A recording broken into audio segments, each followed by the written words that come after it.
दोनों ही दादी के उस पोते से बिल्कुल मिलते जुलते थे जो सालों पहले खो गया था। शुरुआत में दादी को लगा कि ये सिर्फ एक इत्तेफाक है, लेकिन एक दिन दादी ने देखा कि वही नकली परपोता नौकरानी के बच्चों को परेशान कर रहा है और ऊपर से उल्टा उन्हीं पर इल्जाम लगा रहा है। तभी दादी की नजर दोनों बच्चों की बाहों पर पड़े चांद जैसे जन्म चिन्ह पर गई। यह देखकर दादी समझ गई कि असल में यही दोनों बच्चे अमीर खानदान का खून है। दरअसल सालों पहले एक हादसे में दादी का पोता गंभीर रूप से बीमार हो गया था और 8 साल तक बिस्तर पर पड़ा रहा। उसकी पत्नी हर पल उसके साथ रही और उसकी देखभाल करती रही, यहाँ तक कि उसके माता पिता ने भी अपनी बेटी की मदद के लिए अपना घर तक बेच दिया। इन सालों में दादी लगातार अपने पोते को ढूंढती रही और इनाम की रकम बढ़ाकर 300 अरब तक कर दी। वह हर दिन अपने पोते की तस्वीर देखकर रोती रहती थी। उधर घर के मैनेजर ने अमीर बनने के लालच में अपने बेटे को दादी के परपोते के रूप में पेश कर दिया। इसी बीच वह औरत अपने 2 बच्चों के साथ उस घर में नौकरानी की नौकरी के लिए आई, लेकिन घमंडी गार्ड ने उन्हें गेट से ही भगा दिया। तभी दादी ने बाहर शोर सुना। जब उसने ध्यान से देखा तो वह छोटा लड़का उसे अपने पोते के बचपन की बिल्कुल याद दिला गया। उत्साह में दादी वहीं बेहोश हो गई। मैनेजर ने अपने बेटे से कहा कि केक दादी को दे ताकि उनकी तबीयत संभल जाए, लेकिन वह बदतमीज बच्चा खुद ही केक खा गया। वहीं दूसरा लड़का दौड़कर दुकान गया और दादी के लिए दूध वाली टॉफी ले आया। होश में आने के बाद दादी को पता चला कि उन्हीं बच्चों ने उसकी जान बचाई है। आभार में उसने तुरंत उन्हें यहीं काम पर रख लिया। दादी को वे दोनों बच्चे बहुत अच्छे लगे, लेकिन मैनेजर डर गया कि कहीं उसके बेटे की जगह न छिन जाए, इसलिए वह कहने लगा कि गांव के लोग यहाँ काम करने के लायक नहीं है। दादी गुस्से में बोली कि अमीर घर के फैसले तुम कब से करने लगे। फिर दादी ने आदेश दिया कि दोनों बच्चे परपोते के साथ ही रहेंगे। विला पहुंचकर दादी ने उन्हें रहने की जगह दी और कहा कि उनकी देखभाल भी परपोते जैसी ही होगी। मैनेजर जलती तो रही, लेकिन आदेश के खिलाफ कुछ कर नहीं सकी। बाद में नकली परपोता रिमोट कार लेकर डींग मारने लगा। तभी बड़े भाई ने कहा कि जब मैं पैसा कमा लूंगा तब मैं अपनी बहन के लिए भी ऐसी ही कार खरीदूंगा। वह बच्चा हंसते हुए उनका मजाक उड़ाने लगा कि तुम लोग जिंदगी भर भी नहीं खरीद पाओगे। फिर उसने जानबूझकर रिमोट जमीन पर फेंक दिया और झूठा आरोप लगाया कि वे उससे खिलौना छीन रहे थे। मैनेजर तुरंत उन्हें सबक सिखाने दौड़ी, मगर तभी दादी आ गई और सब रोक दिया। वहाँ रहने के लिए मजबूरी में दोनों बच्चों ने उस बदतमीज बच्चे से माफी मांग ली। इसी दौरान दादी की नजर उनकी बाहों पर पड़े चांद जैसे जन्म चिन्ह पर गई। दादी को शक हो गया तो उसने चुपचाप लड़के का एक बाल लेकर डीएनए टेस्ट के लिए भेज दिया। खाने की मेज पर वह छोटा लड़का देखने में ही अमीर खानदान का लग रहा था, जबकि नकली परपोता बिल्कुल भिखारी जैसे बर्ताव कर रहा था। दादी ने पूछा कि तुम्हारे पापा कहाँ हैं? छोटी लड़की ने कहा कि पापा ने मम्मी को बचाने के लिए अपनी जान जोखिम में डाल दी थी, इसलिए वह बेहोश है और मम्मी उनकी दवा के पैसे कमाने के लिए यहाँ काम करने आई है। इतना कहकर छोटे लड़के ने जेब से अपने पिता की तस्वीर निकाल ली, जिसे देखकर दादी फिर से बेहोश होने वाली थी।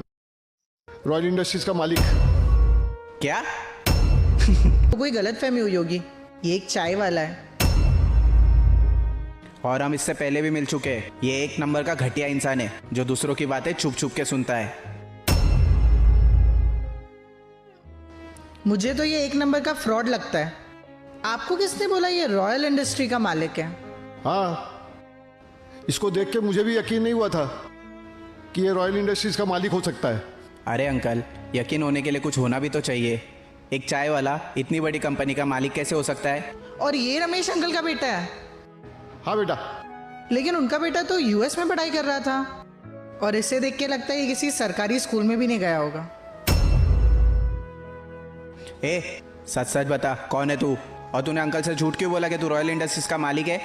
अंकल, लगता है आपको कोई गलतफहमी हुई है। जो आप समझ रहे हो वो मैं नहीं हूँ। मेरी तो एक छोटी सी चाय की दुकान है। सुना अंकल आपने, ये कोई रॉयल इंडस्ट्रीज का मालिक नहीं है। एक मिनट।